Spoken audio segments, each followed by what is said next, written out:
Hi, everybody. I am Lady Stars and Fire. My real name is Michelle Espinosa, and this is the weekly healing messages for March 25th through April 1st, or Easter Day or Passover. Um, Before I get into anything else, I want to just say, because I always say that the healing messages are a little bit of astrology, a little bit of what Spirit gave me, and the Rune cast. But I want to say this week is kind of like a question. It's a question of, it's a question for helping you find your way. And it's, are you living according to the fire of your soul? Or are you just letting it smolder? And you might want to evaluate some areas in your life according to that question. As I say that, now I'm going to go back into everything else. But I don't have a lot of time, and I have so much to say, so I'm not going to go over the runes. You can always go back for what the rune cast is, because I already posted it on Facebook, sent it out on Twitter.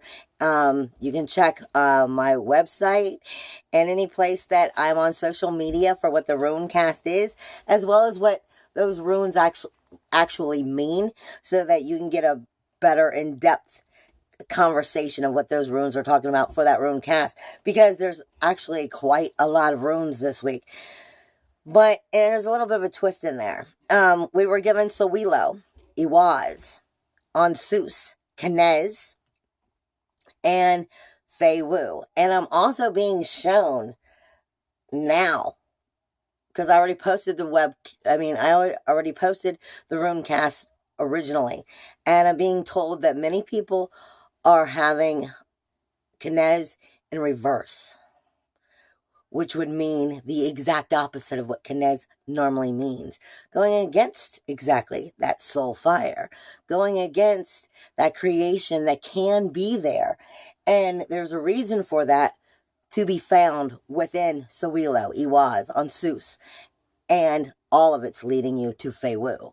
Now, on top of it all being led to Fei Wu, every single one of those runes have something to do with proper communication, intelligence, knowledge, and how we use it. That also speaks to us exactly of Mercury, which just went retrograde. So that it has a lot to do with that inward conversation that's going on and what is happening. But I'm sorry, I got a hair in my mouth. But with that being said, go back to the my website, go back to all of that and see what these runes are speaking to you directly about within your own life. Now, with that being said, I am given a lot of spiritual information this week. First off, I am given the hand. The hand itself is being shown to me. And I'm being shown it by Spirit. And I'm being shown it by the Angel of Death. And what it is the hand, first off, is being shown to me, but then the Angel of Death is also extending his hand, basically. And it does come into two different conversations, because the hand actually speaks to us of the significance of power, of authority. It's also speaking to us of the extending of the hand, the extending of that power, of that authority, of the help. Basically, also being able to share it, put your hand out and help someone else. But it's also speaking to us, like I said, of our own power, because we're going to come into that in a second. The hand speaks to us also of balance, for you have two hands. So it speaks to you of an equal balance. Which side is the hand in that situation? Is it more of a feminine energy or more of a masculine energy of what is going on in your life? It's speaking to you of the duality and the justice, and also thinking like from the idea of Libra, it would be the hand speaks to us of also bringing the justice out and contrast of that justice. Think of it within like Libra, like Libra is scales. So it's weighing the balance, basically. Again, this is also going to be speaking to us of Mercury, speaking to us inward when I get into astrology, like you said, because Mercury just went retrograde. And do not forget, Jupiter went retrograde already. And I think in another week and a half, maybe 2 weeks, Saturn's going to be going retrograde. So this is where those questions of your rules, your walls, your boundaries are starting to come in. Because before Saturn goes retrograde and turns inwardly to talk to you, he's going to make that little bit haywire, Saturn is, on your rules, your boundaries, and your walls. And asking you if they're the right rules, boundaries, and walls. Basically. And making you question that so you can take a better evaluation when it goes inward. But the hand speaks to us of expressive energy, and it also speaks to us of the tool. The tool of all tools. I mean, because this is a tool. You use this to take care of everything. To drink, to eat. You use this hand as a tool. It is the tool that takes care of the tools. So it also speaks to us of what we're doing with ourselves. What are we putting in ourselves? Then we also have the 5 fingers that are on the hand. This speaks to us of the number 5 within manifestation. And that brings us also into the manifestation and balance that's being created. Because in order to have manifestation, you actually have 5 elements creating that manifestation. But 5 speaks to us of having the courage and the freedom to pursue while we create that manifestation. So it speaks to us of the action and change that's going to take place at this time. It may be this week, it may be through the whole Mercury retrograde, because I'm kind of getting it is. Now, for this week specifically, I am being given, depending on what your faith is, I'm being given what I was first told, and then I started realizing where they were taking me, was Lord Halaran. Now, you may never have heard Lord Halaran before. Halaran, sorry. But he's also St. Paul, the Apostle Paul.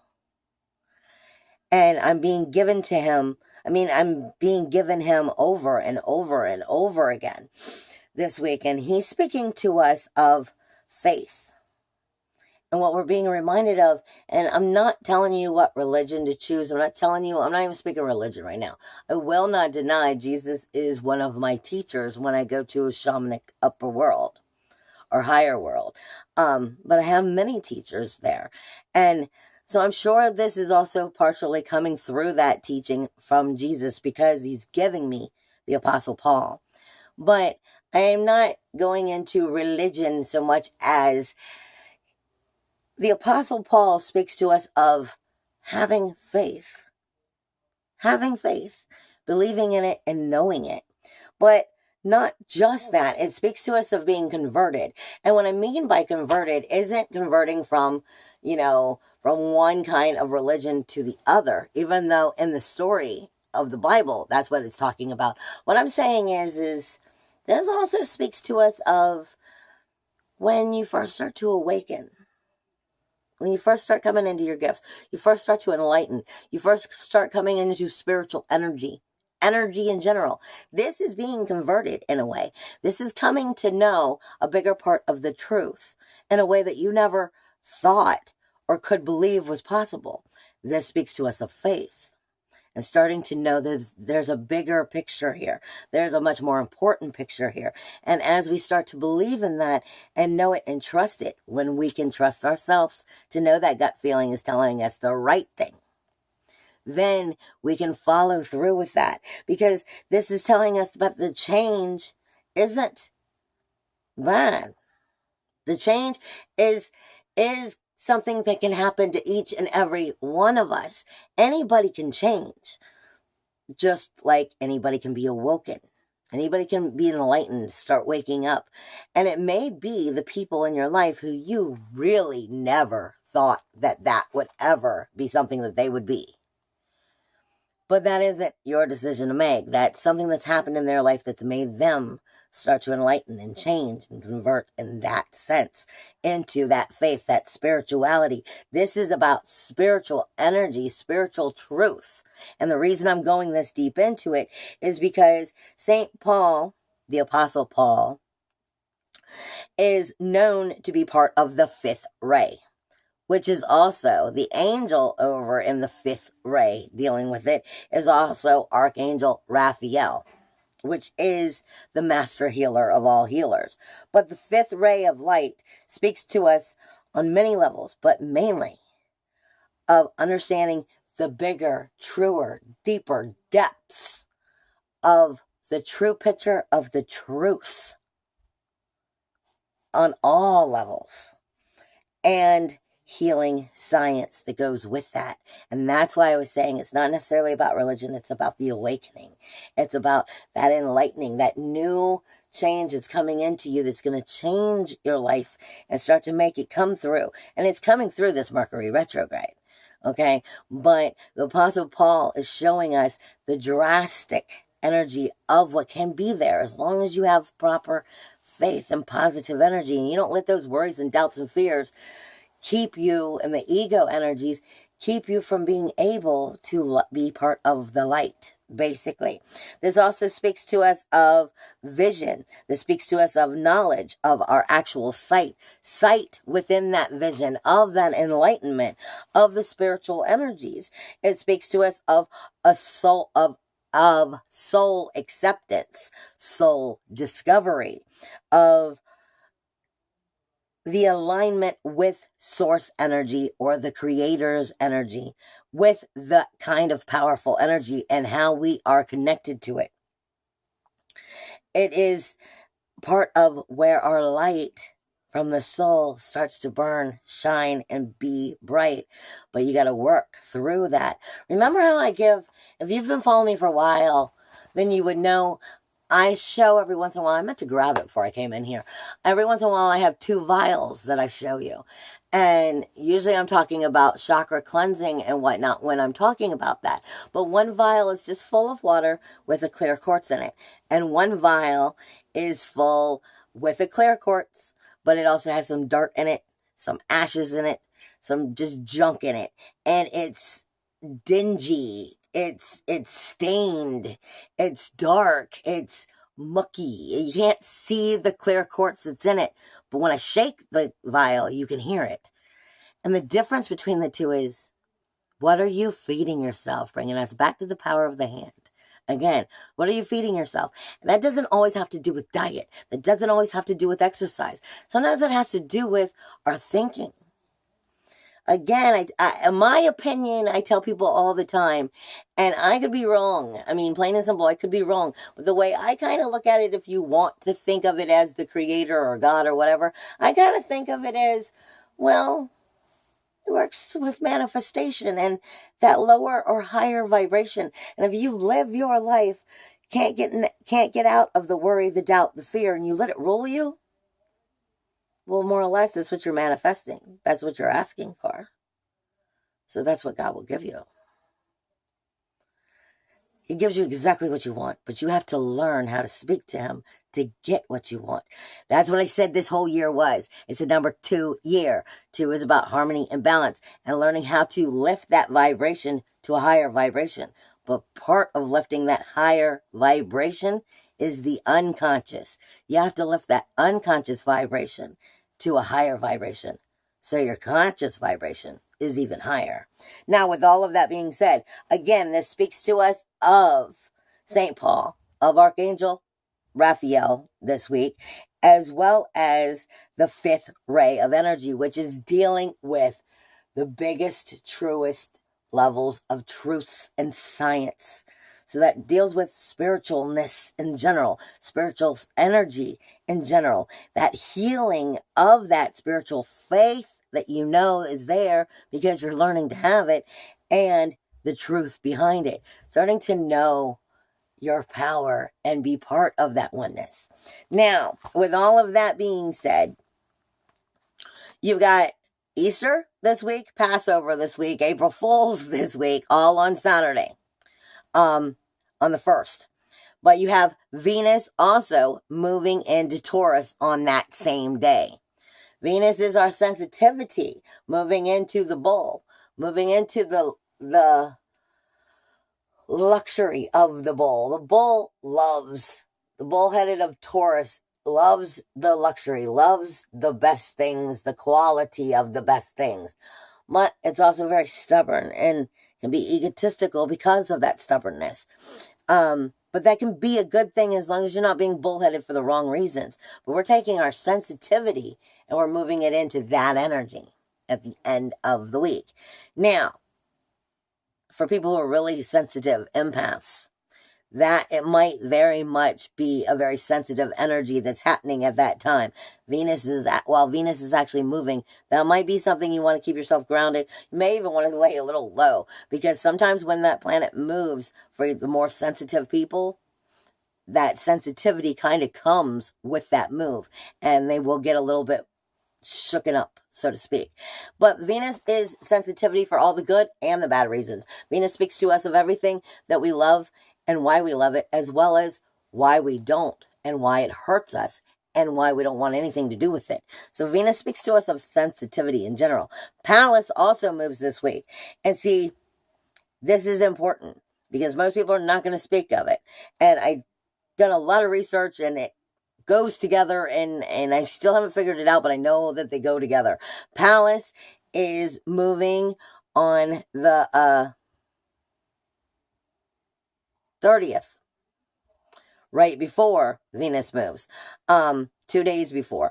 But Pallas is moving into Gemini, which is moving into your third universal house. But Pallas has a special connection with the Oracle Delphi, which is speaking to that spiritual knowledge of truths coming from the other side, which is also speaking to you of that fifth ray energy. So on that day, I would say midweek, along with midweek, the moon is also in Leo. So you might be finding a little bit more of that drama coming out, because that Leo energy brings that drama with it when it's when the moon is there. It can be melodrama. It can be drama as far as theater goes too. But I mean, it can be more drama attached in Leo because the emotions run high. But then we're moving into Virgo, where we get a little bit more retentive about our health, our diet, our picking apart things for the right reasons, being organized. And then we end the weekend going through Libra. But with that said, like I said, Pallas is moving into Gemini, which is also what I tend to call Jekyll and Hyde. I call it Jekyll and Hyde because it's the duality. It's the two sides of everything. It sees the two sides of everything. It views the two sides of everything. It can be completely having an attitude 1 minute and then completely, I am perfectly fine the next. And it's the two sides of the messaging system as well. So you're getting positive and negative. You're getting light and dark within that, with Pallas coming in here. So you're getting that Oracle Delphi energy that is coming through in a positive way if you stay positive, working with Pallas when it moves into that universal third house. But it's speaking to you of the energy that's also coming from the fifth ray of light. And this is why we're told by Spirit, you may wish to look to St. Paul, Apostle Paul, Hilarion, Lord Hilarion, depending on how you see him, or even Archangel Raphael to help you through some energies that this week you may wish to call upon them. Okay, with those being said, for this week itself, the positive energies is Chiron, is in Pisces, and it is trining Jupiter in the 8th house of Scorpio, which is a water on a water sign. That is healing. Chiron is the wounded healer.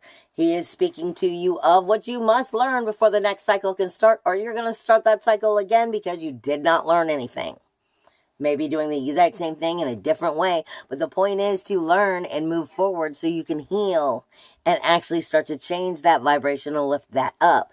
So you should be dealing with that Chiron energy of something coming out of that Pisces energy, which could be dealing also with Neptune, because Neptune is there. But it's speaking to us of the 12th house universally of what it is we're still in denial about. We don't want to admit. We have to heal. We need to start to heal and let it go. Like I always say, let the dead to the dead. And I said that angel of death was extending his hand this week as well. So let the dead to the dead, because Jupiter is trying to heal that and bring in the higher knowledge you need to get that healing done so that new cycle can begin. And this is also speaking to us of what it is relationships are responsible for, what they own, because it's the universal eighth house. So in some way, it's going to bring back that responsibility of what those relationships own. Now, we also are having in the positive energies this week, Sun and Mercury are in Aries. And remember, Mercury is now in retrograde. It is speaking to the North Node in a trine. So it's fire on fire with communication, your core energy, inward communication, speaking to yourself. Because like I said, when Mercury is in retrograde, we cannot help it. We get a little self-centered. Our communication is talking to us inwardly more than it is outwardly right now. So we're a little bit more in our heads than we normally are. But the sun is trying to help you find a way to make that communication that you're having with yourself, use that core energy to shine brightly, properly. And it is speaking to the node in the universal fifth house of Leo. And the node is what you have to learn in order to move forward in life, period, or you're not moving forward. So these are the things that are going to be coming up. But in that universal fifth house, we're talking about creativity. We're talking about our love affairs. We're talking about our hobbies, our sports, our fun. Where does our fun get created? That creativity. Where is that creativity of who and what makes you you and tick in the ways you want to tick? Along with that flirty energy of that child energy that makes you who you are. It's speaking with Sun and Mercury right now to help you make yourself shine and move forward in the positive ways where maybe in the past you haven't been able to do. You haven't been able to be honest with yourself and let that out. To be your unique individual. But to still be able to be your unique individual without being fully self-centered and egotistical.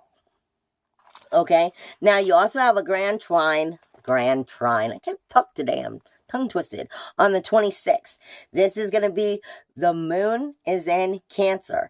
It is in the universal fourth house. This is going to be dealing with our karma. It's going to be dealing with our home. It's going to be dealing with our karmic home of who and what we are, as well as our past lives, if you access your past lives, is going to be dealing with Chiron. A grand trine in water is definitely healing energy. It's definitely a good thing. So this is your emotional moon, speaking to your intuition and your depths of soul, speaking to your Chiron, as well as your home. This is your home above this. Any of this crap. This is your home and what you've learned in your past lives and brought forward. So that's part of who you are still, whether you're healing from that or not. So you've got moon, Cancer, that intuition, that depths of healing, speaking to Chiron about the depths of what's not healing. And then you have Jupiter amplifying it and magnifying it. So it should be a flip. Like I said, Apostle Paul was completely against the Christian faith in Jesus and everything to do with it. It was like an insult to even think that that would ever be a situation. And then he completely converted. This is a complete flip, basically. Now, of what you're getting, if you're getting that healing, if you're being honest with yourself, if you're really working through it, you can be getting that energy right now. But this energy, you're also going to be noticing, is going to have a challenge within it. Because while that grand trine is there in a positive way, the challenge, I was reading my stuff, the challenge that is hidden in here, it's not hidden, but the challenge that's written right plain as day is that Cancer moon, that intuitive energy, is going to be speaking with Pluto and Lilith in that universal 10th house. So community out there, whether it's your working environment or your community, something about the outer world is going to be asking Lilith and Pluto to have an awkward conversation within all of that depth of the healing from Cancer, Chiron, and Jupiter. Because Lilith is, you can't make me do anything I don't want to do, and that's that. But Pluto is death, decay, and destruction for rebirth, renewal, and regeneration. This can be a positive thing if you use Lilith in the right way, but something may challenge you receiving the healing you need, and part of that may be, are you in your soul fire for yourself, or are you letting your soul smolder? This is part of the question I'm asking. I don't know what's going on above me in the apartment, but if you're hearing it, I'm sorry. Then we also have Venus is going to be speaking to that energy and bringing that sensitivity out even more. Now you have a T-square on the 31st and on the 1st. Both of them. Capricorn is the universal 10th house of typically the career. But considering we're saying this is universal, this also has to do with your outer community, period. And how it is you're seen and viewed along with your goals that you're trying to create. Saturn rules boundaries, walls. Like I said, it's also about to go retrograde, so it's definitely starting to question them. Those energies within that outer community is starting to decide, really push on that outer community of what are the proper rules, boundaries, and walls. Mars is going to be there in that energy, which is your passion, your aggression, your fire. It is your warrior. For the right or the wrong reasons. Lilith and Pluto are also going to be in that energy. And it is speaking directly to Aries, where Venus is, not Venus, where Mercury is and the Sun is, as well as Uranus. Now, I've been saying over and over and over again, Uranus is the hidden thing here. Uranus is going to be moving in 2 months. And when it moves, it'll be going into Taurus. But it won't be back to Aries for 65 years. This is your independence, your individuality, your uniqueness, your inventiveness, your freedom. And it is speaking to that core energy, and Mercury's retrograde right now, of how you can create you to be the true you. The individual that lives inside that for some reason isn't fully getting out. The truth. Okay? And this energy is speaking again to the moon, which will then be in Libra, which is all about balance or the lack of that balance, and your intuitive self, your individuality. So your balance is going to be being tested this week, because it's also going to be speaking again to that Capricorn energy of the outer world, the outer community within our rules or boundaries and our walls. If they're there for the right reason, are we using our passion, our aggression, and our action? Is the warrior being used to defend for the right reasons, or is he not being used at all? Basically. And are we letting the dead to the dead for the death to happen so that the new can begin? This is all about change right now. And like you said, this is coming at that perfect time of from one extreme to the other. We're also talking about Easter. This is a perfect time for this energy to be coming up. But on top of all of that, what is mostly going to be being missed by most people is, hey, come here, book, is Maki Maki, which is is what I always call, I had to get my book out for a second. Maki Maki is going to be speaking to Jupiter all week. And this is coming in an opposition. No, sorry, this is coming in a sextile. So this is actually a positive energy. Maki Maki is the lotus flower. He's going to be asking you, where are you on the power of the lotus flower? On the growth of the lotus flower? Are you in the murky mud? Are you starting to break through?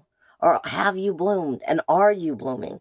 And why are you where you're at? Because Jupiter is magnifying it this week, bringing it to you in the ideas of your relationships and what it is your relationships are responsible for. Now, don't forget, relationships aren't just about your friends, your family, your children, your working environment. Your relationships are also anything that you care about. You have a relationship with your car. If your car breaks down and you can't get to work and now you can't make any money, you know about the relationship with both the car broken down and the no money. Whatever you care about is a relationship. So this is the responsibilities of whatever the relationship brings to the table. And it's asking you, where are you on the ascension of the lotus flower? Are you still living a life with a vial that you're filling with dirty water and you can't see the pretty crystal? Like I say, if you're living a life where you're feeding yourself with negative thoughts, negative beliefs, doubts, worries, fears, you're polluting that energy just as bad, if not worse, than maybe with poor food and poor health and poor, diet and stuff. It can be just as bad for you, if not worse, having the negative thoughts and letting them run your mind than to allow the quartz to run your life and shine and vibrate higher. If you have those dirty thoughts keeping you down, the vibrations go down. And this is talking about that lotus flower, speaking to Jupiter's higher abundance higher knowledge and abundance, and the creativity of the rebirth, as well as what the relationships are dealing with. It is also going to be trining Mars this week. So it's going to be helping Mars and Saturn come up with that positive way to help you shift it out if you're looking at it from the level of, where am I on the lotus flower? Because if you're looking at the rules, the walls, the boundaries coming from this energy of the lotus flower being negative, this is telling you that you're being negative and you need to change your thinking so that those rules, walls, and boundaries can be made proper as you start to move outwardly into the community, as well as allow Mars's action and aggression and passion to take you in the right way, not egotistical ways. Now you also have Haumea this week squaring Saturn and Pallas, though. And that is where it's going to say, where is your collective consciousness? Again, it's bouncing you right back to that flip-flop. What side are you on? Have you started to enlighten, or are you still in a lower vibration and you're still in the muddy, murky waters of the lotus flower? Or are you starting to rise above and done the complete flip? This is the time for you to help find your way through it. And that's why you were given Archangel Raphael and St. Paul to help you. If you need help, call upon them. Hugs and kisses, everybody. I love you. See you next week.